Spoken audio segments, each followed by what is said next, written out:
Hello friends, जैसा कि हम लोगों ने बनाया था माइक्रो ऑर्गेनिज्म का दो पार्ट्स, माइक्रो ऑर्गेनिज्म पार्ट 1 और माइक्रो ऑर्गेनिज्म पार्ट 2, बायोलॉजी की बात में कर रहा हूँ।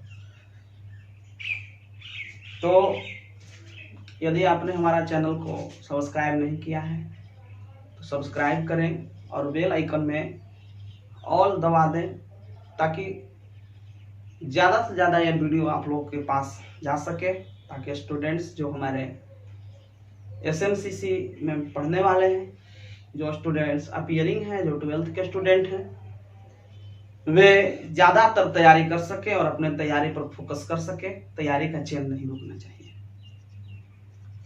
तो चलते हैं स्टूडेंट्स, लेकर के हम लोग पार्ट आए हैं। माइक्रो ऑर्गेनिज्म का ही पार्ट है।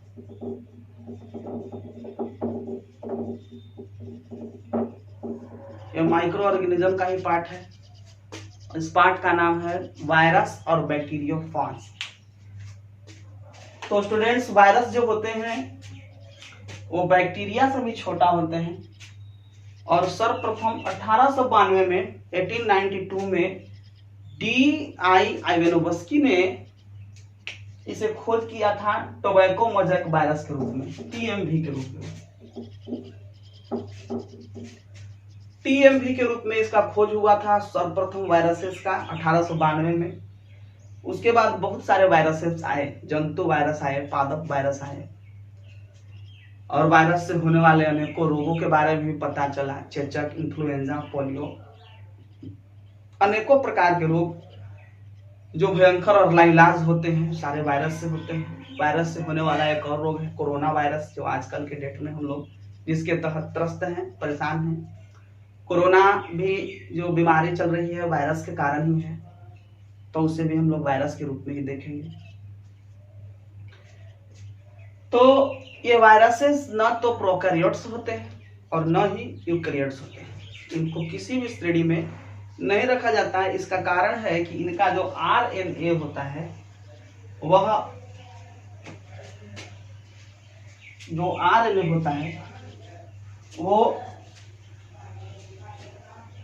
जो होता है प्रोटीन और न्यूक्लिक एसिड से बना हुआ होता है और इसीलिए इनको न तो प्रोकैरियोट्स में रखा गया है, प्रोकैरियोट यानी जिनका वेल डिफाइंड न्यूक्लियस नहीं होता है, यूकैरियोट्स जिनका वेल डिफाइंड न्यूक्लियस होता है। तो न ही इनको प्रोकैरियोट्स में रखा गया है और न ही इनको यूकैरियोट्स में रखा गया है। तो दोस्तों, वायरस में बहुत सारे नाम हमने दे रखे हैं। Bacteriophage, herpes virus, bacteria virus, mumps virus, polyoma virus, ये सारे वायरसेस के नाम हैं जिनसे कि अनेकों प्रकार के लोगों में रोग होता है। हमने एक बार बताया था प्रोयोट सल्फेट योको नाम का जो बीमारी होती है वह मनुष्यों में याददाश्त की कमी ला देती है, और भी बहुत सारे वायरसेस हैं। तो पादप वायरस में देखते हैं, सबसे पहला हम लोग पढ़ना है पादप वायरस, उसके बाद टोबैको मोज़ेक वायरस पढ़ना है जो पादप वायरस का ही एक प्रकार है। पादप वायरस जो होता है उसका स्ट्रक्चर है, इसका स्ट्रक्चर गोलाकार होता है या दंडाकार होता है, डंडे के आकार का होता है।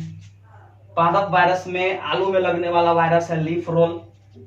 मेनली क्या करता है पादप वायरस जो होता है वो मेनली किसी भी पौधे में जाकर के उसको चित्ती चित्ती कर देता है, फलों को नुकसान पहुंचाता है। इसके फलों से जो न्यूट्रिएंट्स होते हैं उसको खींच लेता है, फल को रोगग्रस्त कर देता है, जिसके कारण फल जो होते हैं वो या तो टेढ़े मेढ़े, पतले, छोटे, ज्यादा विकसित नहीं होते हैं। तो आलू में एक वायरस होता है जिसका नाम है लीफ रोल, जिसको हम लोग एक पाला मारना या फिर ऐसा भी कहते हैं, वो भी वायरस का ही एक अंग है। पत्तियां जो होती हैं उसकी चितकबरी हो जाती है। उसके बाद देखते हैं हम लोग भिंडी। भिंडी में पीत सीरा मोज़ेक होता है। टमाटर में लीफ कर्ल वायरस होता है या फिर साइनोफाज होता है। उसको साइनोबैक्टीरिया में जो होता है, साइनोबैक्टीरिया में एक साइनोबैक्टीरिया नाम का एक पदार्थ है, पौधा है।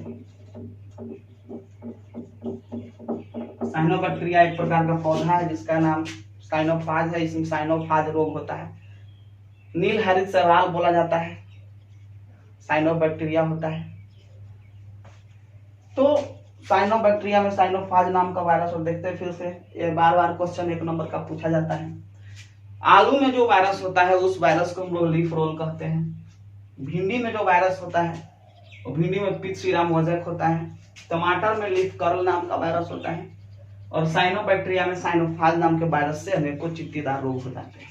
आलू में भी चित्तीदार रोग होते हैं, उनकी पत्तियां खराब हो जाती हैं। भिंडी में भी अनेकों प्रकार के चित्तीदार रोग होते हैं, और भिंडी के जो फल होते हैं वे सारे खत्म हो जाते हैं, खराब हो जाते हैं। टमाटर में भी बीमारियां होती हैं, टमाटर के पौधे में भी। तो टमाटर के पौधे में बीमारी होने का कारण है लीफ कर्ल नाम का वायरस है, उसके कारण। आते हैं हम लोग तंबाकू में होने वाला वायरस, जिसका नाम टीएमवी या टोबैको मोज़ेक वायरस है। एक बार और बच्चे ने कमेंट बॉक्स में शेयर किया था कि टीएमवी का फुल फॉर्म सर क्या है। तो दोस्तों, टीएमवी का जो फुल फॉर्म होता है उसका नाम है tobacco mosaic virus. Tobacco mosaic virus mainly tobacco या तंबाकू के पौधे में खोजा गया। रस में जब एक पौधे का रस, रोगग्रस्त पौधे का रस किसी स्वस्थ पौधे में लग जाए तो वह टीएमवी वायरस हो जाता है, टोबैको मोज़ेक वायरस। जैसे किसी पौधे में जो कोई पौधा हो और टोबैको मोज़ेक वायरस से ग्रस्त हो, उस पौधे का जो रोगग्रस्त पौधे से कनेक्शन हो जाता है तो टोबैको मोज़ेक वायरस का रोग हो जाता है, जिसमें चित्तीदार पत्तियां हो जाती हैं, सारे पत्ते खराब हो जाते हैं। क्योंकि हम लोग टोबैको यानी तंबाकू में पत्तियों का ही काम होता है, और ये पत्तियां जब खराब हो जाती हैं तो पूरा का पूरा पौधा ही खराब हो जाता है, क्योंकि पत्तियों को पौधे का रसोई घर भी कहा जाता है। तो टोबैको मोज़ेक वायरस है, और टोबैको मोज़ेक वायरस बना होता है न्यूक्लिक एसिड और प्रोटीन का। न्यूक्लिक एसिड में क्या होता है, राइबोस घटक होता है। न्यूक्लिक एसिड में राइबोस घटक होता है। ये कैसे लगता है, तो रस और गुट्टीकरण स्पर्श के द्वारा लगता है। यह रोग रस के द्वारा और गुट्टीकरण स्पर्श के द्वारा लगता है। अच्छा, यह जो होता है कैसा होता है, तो डंडाकार होता है, डंडे के आकार का। इसकी लंबाई 300 एमयू होता है, माइक्रोमिलीमीटर, 300 माइक्रोमिलीमीटर होगा, और व्यास इसका 12 माइक्रोमिलीमीटर होगा। बीच में जो आरएनए होता है, इसके बीच में टोबैको मोज़ेक वायरस के बीच में जो आरएनए होता है वो स्प्रिंग के समान होता है, और इसमें लगभग 130 घुमाव होता है, और कभी कभी 2130 भी हो जाता है। स्प्रिंग में जो घुमाव होता है इस तरह का जो घुमाव होता है, वो टोबैको मोज़ेक वायरस में जो आरएनए होता है उसका भी घुमाव होता है, लगभग 130 घुमाव हो जाता है, रहता है, और कालांतर में 2130 तक पहुंच जाता है। दोस्तों, आशा करते हैं कि आप लोग इस टॉपिक को ध्यान से पढ़े होंगे और सही तरीके से इसको जांचे और परखे होंगे। आशा करूंगा मैं कि आप लोग भी अपना बायोलॉजी का जो चैप्टर है माइक्रो ऑर्गेनिज्म, उसको सबसे पहले ऊपर से देख करके आए, और अध्ययन ही सबसे बड़ा हथियार है, अतः अध्ययन करना ना छोड़ें। ढेर सारी शुभकामनाओं के साथ मैं पंकज सर आपसे विदा लेता हूँ। नमस्कार।